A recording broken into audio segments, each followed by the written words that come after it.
Hi everybody, how are you? Well, welcome to our new class of Culture 2. Today we are going to continue with the Industrial Revolution, but we are going to concentrate on the development of the textile industry. I am going to show you pictures and illustrations. We are also going to talk about the advancement in transportation, communication, and agriculture as well. What we cannot forget is that the initial stage of the Industrial Revolution from about 1760 to 1860 witnessed a phenomenal development of the application of machinery to industry, which laid the foundations for our modern mechanical civilization, and obviously it also laid the foundations of the technology we enjoy in our days. The first picture is a question for you. So, what are they doing? These women are weaving because they are weavers. Generally, we commonly see this picture in the Calchaquí valleys, in our province, also in Jujuy, Purmamarca, Humahuaca, and what they produce, these women weave, that is to say, maybe blankets, or for example sweaters, gloves, or also socks, generally are very expensive. Do you know why? It is because they invest a lot of time and effort in the production of those pieces of clothes, and this is a question that you must bear in mind during all this presentation, because we are going to deal with capitalism, and this is not convenient for capitalism because weavers are needed, they are highly expensive, and what capitalists look for is just to make money. So remember that, please. These two women, for example, they are not doing this, although they are doing the same of the women in the first picture.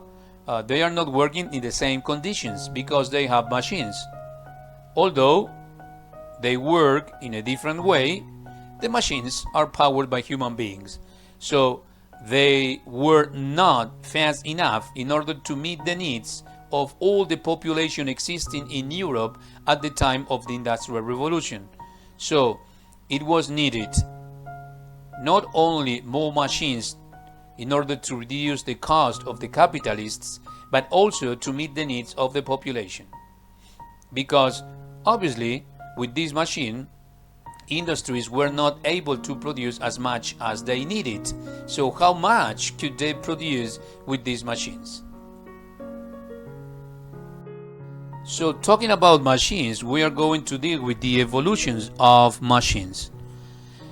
We saw in our previous classes that one of the causes why the Industrial Revolution started in England was the damp climate, which allowed the easy manufacture of cotton cloth for the production of clothes. This is important to take into account.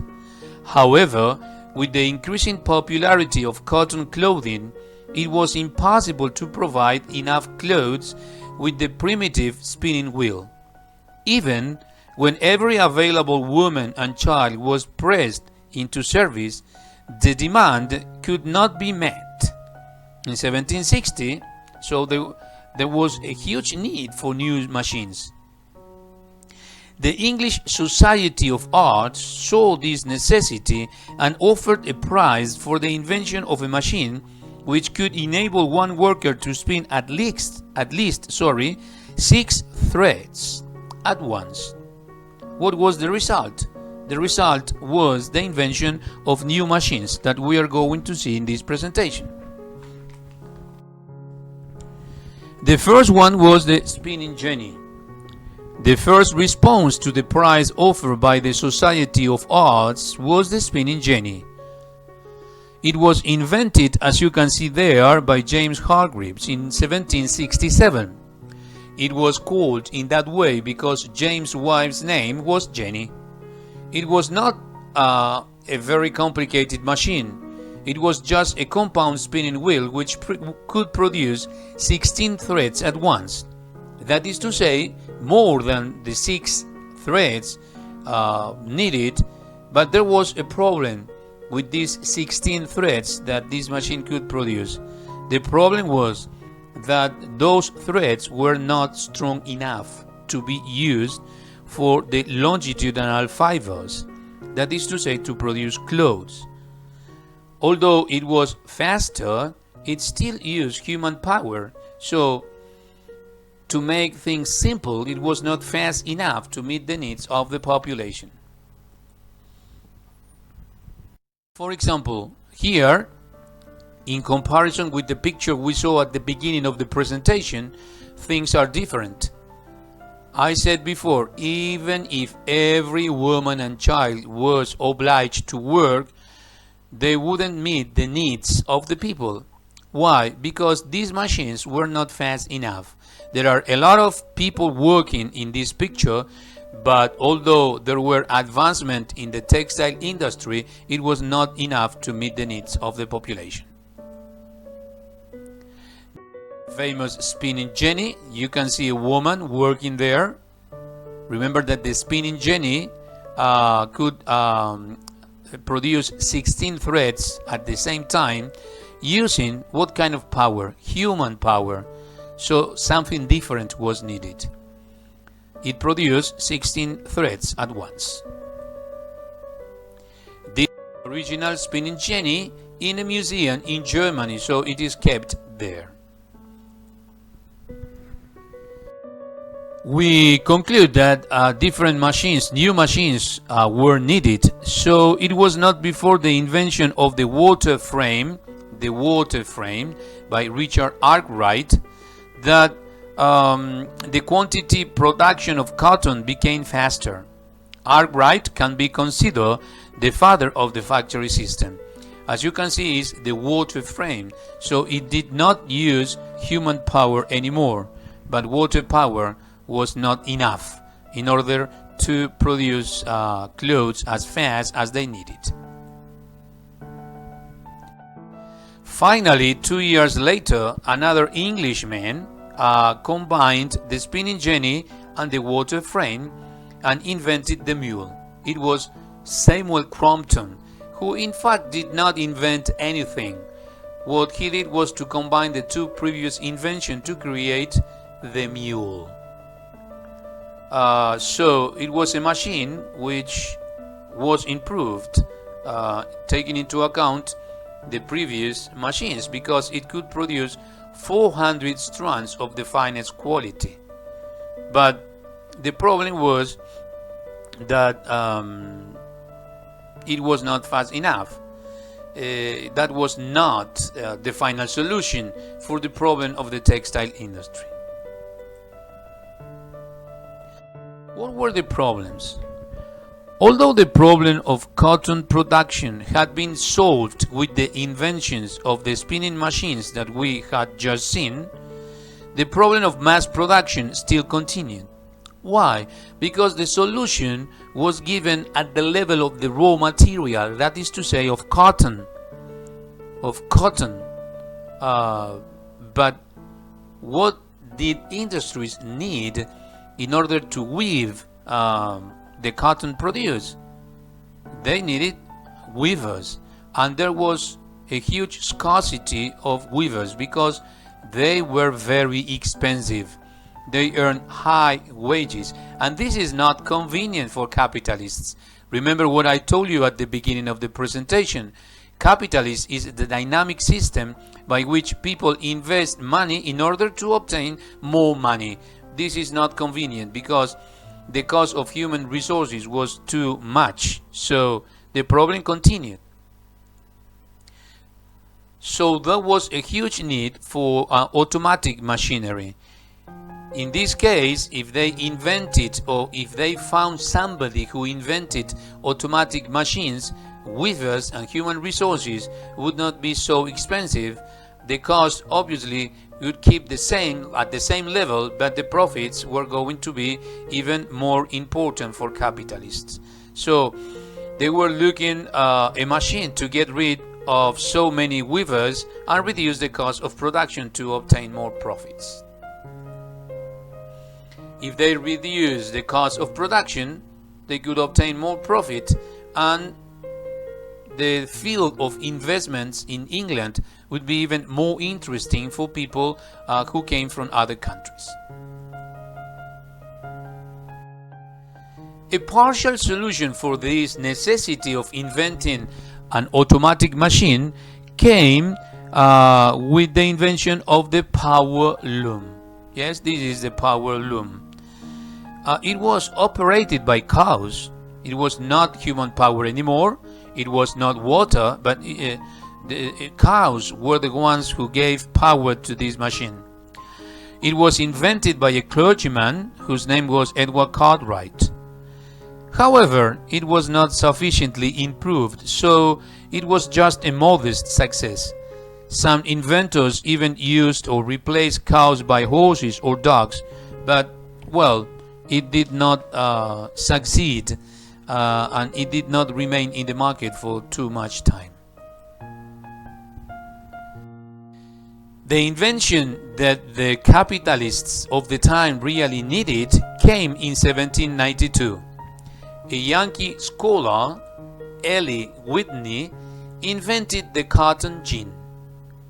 It was an automatic machine which could separate the seeds from the cotton fiber, making possible a much more abundant production and a fewer number of weavers. So, capitalists were happy and workers were sad, and in fact they organized some demonstrations because they had lost their jobs. The capitalists were happy. Remember what I think of capitalism: it is a system to keep people poor. So the weavers of the time lost their jobs, and the capitalists started to fill their pocket with more money. We must remember that the factory system goes hand in hand with capitalism. The new inventions in the textile industry lay the foundation of the factory system in its original form, because the factory system of the Second Industrial Revolution is completely different.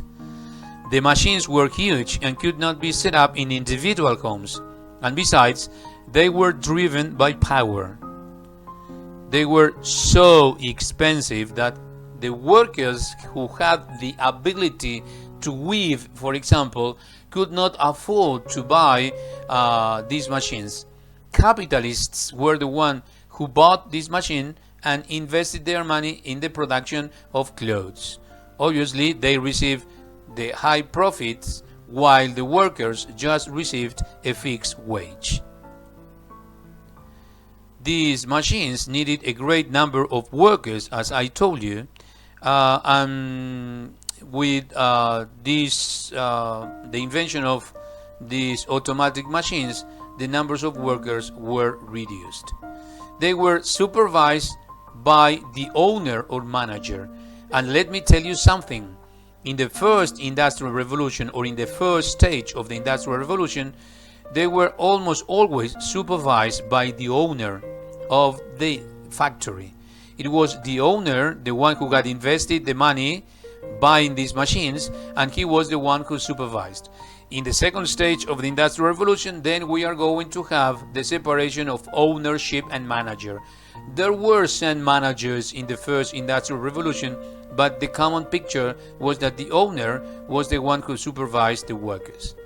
And Richard Arkwright, remember the invention of Richard Arkwright, that we consider the father of the factory system? Well, Richard Arkwright invented this factory system and was the first one to invest. Although he was not very successful at first, at last he could succeed in the business of clothes production.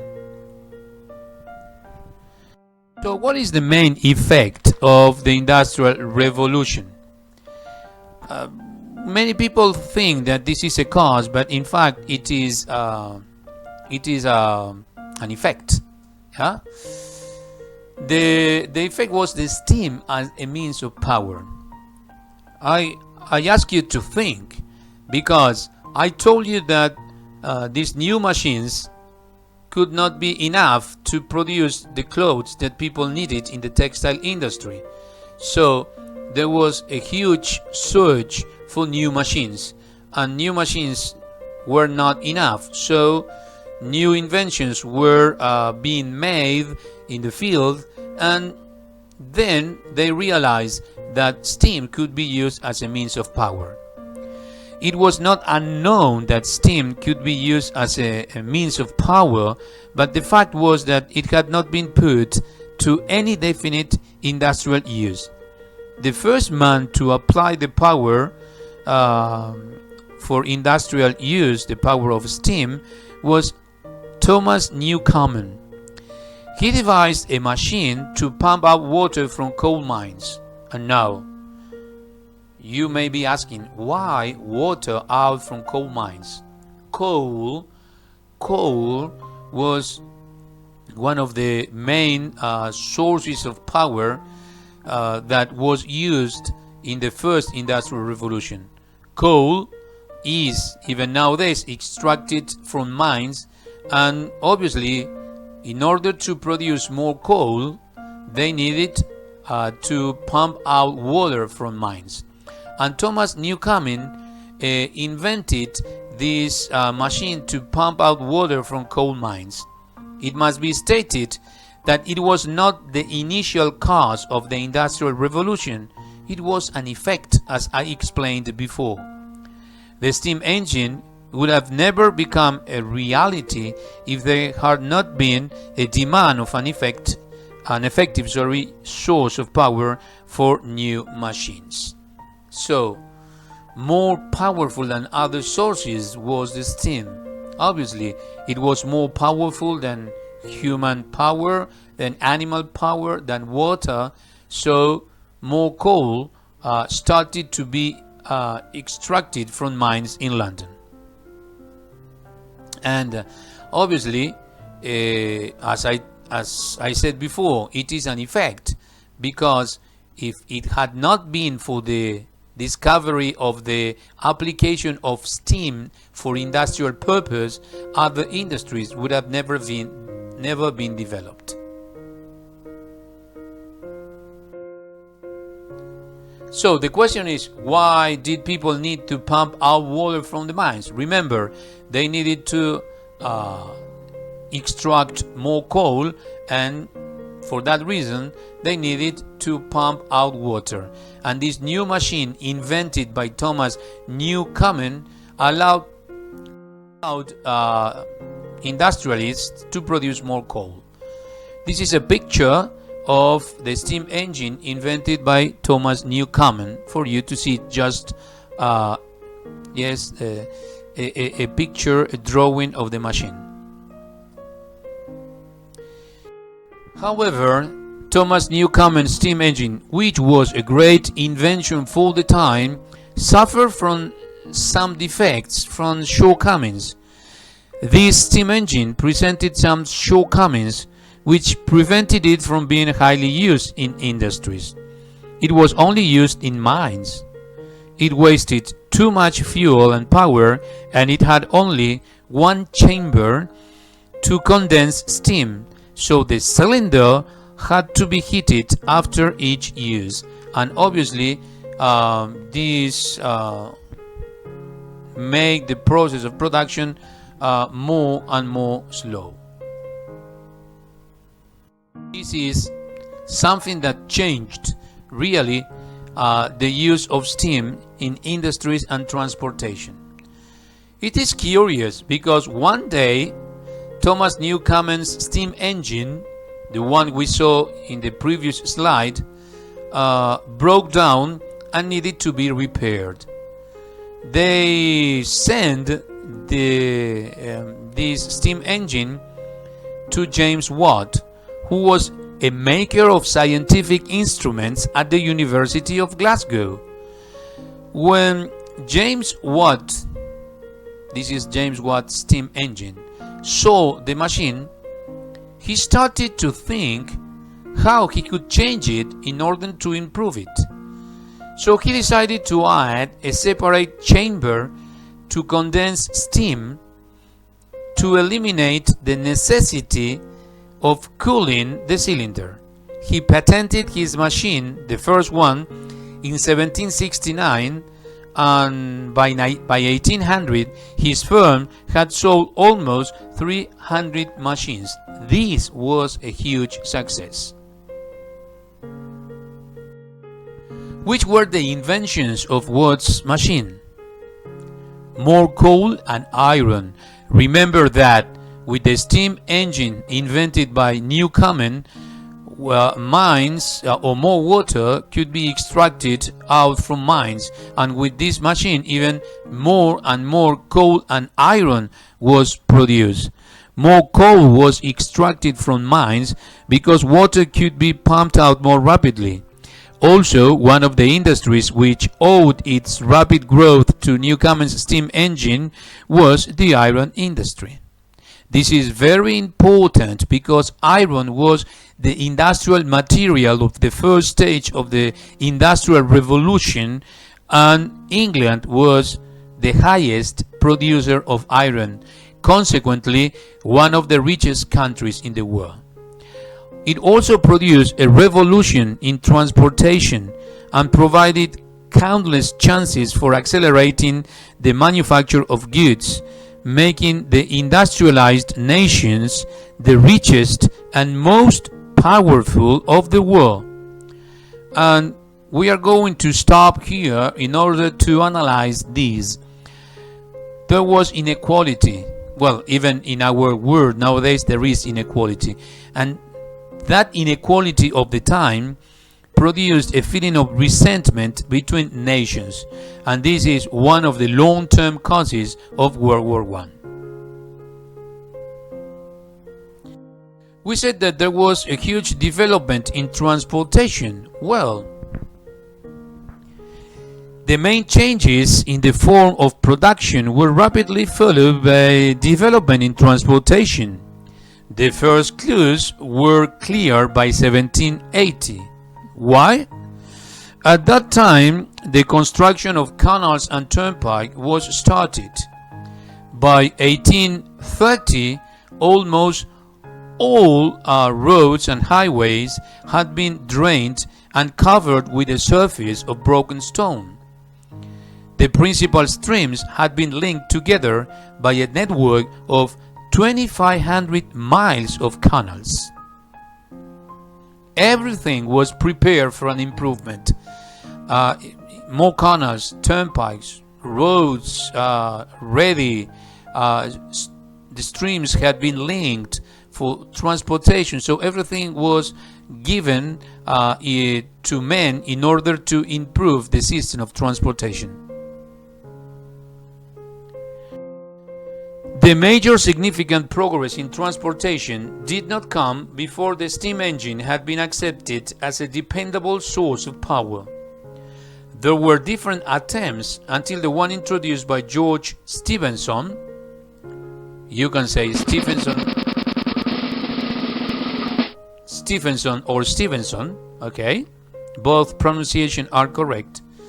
Well, as I said before, it was introduced by George Stephenson, who was a self-made engineer. You are not going to believe this, but he didn't know how to read. He learned how to read when he was 17. He was, I repeat, a self-made engineer. After convincing a group of capitalists to invest in his project, 3 years later he came up with the first line operated entirely by steam, which could travel at 15 miles per hour, the fastest speed until then. But that was not enough for George Stephenson.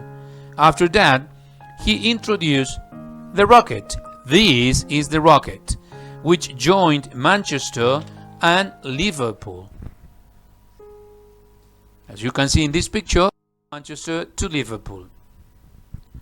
Before his death, almost 6,000 miles of railroad had been built in England and also in the USA. So he is very important for the advancement and the improvement in the system of transportation.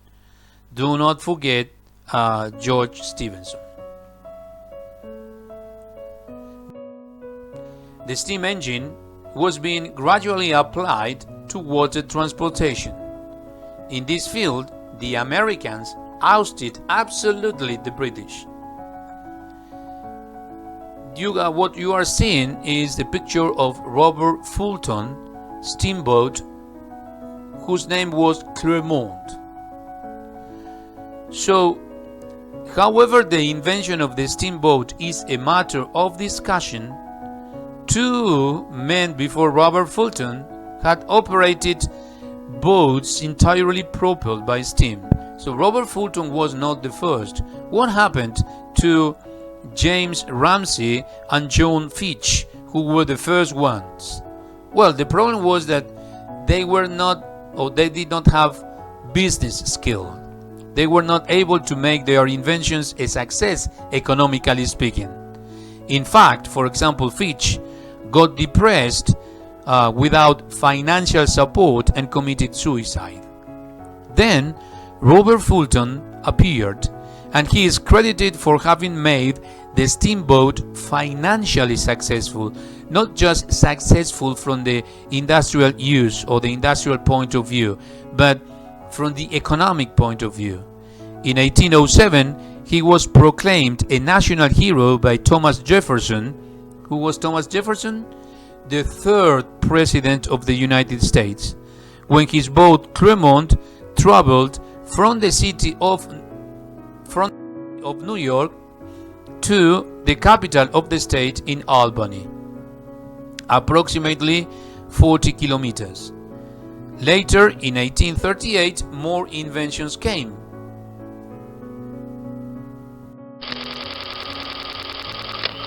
The first one was the Cyrus steamship. Well, it was in 1838 under the presidency of the 8th President Marty van Buren. The Cyrus was the first steamship. In the same year, 1838, came the Great Western. So the Cyrus and the Great Western crossed the Atlantic, and that was a huge advancement in water transportation. There was also a huge development in communication. It's very easy for us to communicate in our modern world. We do not imagine how they used to communicate before these inventions. But well, let's start. Do you know? This is a telegraph. Well, communication was another field which the Industrial Revolution made rapid progress, thanks to the discovery of the French physicist André-Marie Ampère. Ampère discovered that electromagnetism could be employed to send messages by wire between distant points. The problem was that effective instruments to transport messages needed to be designed. In 1844, for example, the first successful line was inaugurated from Baltimore to Washington. It was the most successful. Who was the inventor? It was the American Samuel Morse, who introduced the first telegraph line in 1844. That is why we have the Morse code, because the inventor of the telegraph was Samuel Morse. The first line between Baltimore and Washington was inaugurated when the President of the United States was John Tyler. By 1851, a cable had been laid under the English Channel, and in 1866 came the biggest achievement of communication of the time, which was the first Atlantic cable, backed up, economically speaking, by the American capitalist Cyrus Field. There were also changes in agriculture that we must bear in mind because they were very important and they are at the same level of the textile industry. Why? Because as people needed more clothes, they also needed, of course, food, and more food because there was more population. The Industrial Revolution has also, or had also, agricultural aspects. They were especially noticeable in the first 60 years of the 19th century. Among them were the production of better breeds for livestock, the introduction of new crops, especially sugar beet was very important. The sugar beet was being extensively cultivated in Germany and France, and the development of agricultural chemistry was also very important because it made possible the production of artificial fertilizers. And you know that artificial fertilizers allowed more and more production in a shorter time. Agriculture in this period also came under the influence of mechanization. Better plows and harrows were designed, and the threshing machine was adopted. Also, of course, is in the field of mechanization in agriculture. So, in this way, people started to produce crops, more food, to meet the needs of the population. This is the threshing machine. So in this class we saw some inventions, machines of the textile industry, the advance in transportation and communication, and in agriculture. Then in our next class we are going to analyze the second industrial revolution, and finally we are going to deal with the economy, that is to say, with the philosophers of the time, who most of them were capitalists, and you will find a lot of similarities with our world in the field of economy. So thank you very much for your patience. I apologize for my mistakes. You know that some of you are students but are much better at English than me, but well, I am doing my best in order to give you the content that you need in order to think and also to pass the exams in this subject. Thank you very much, guys. See you soon.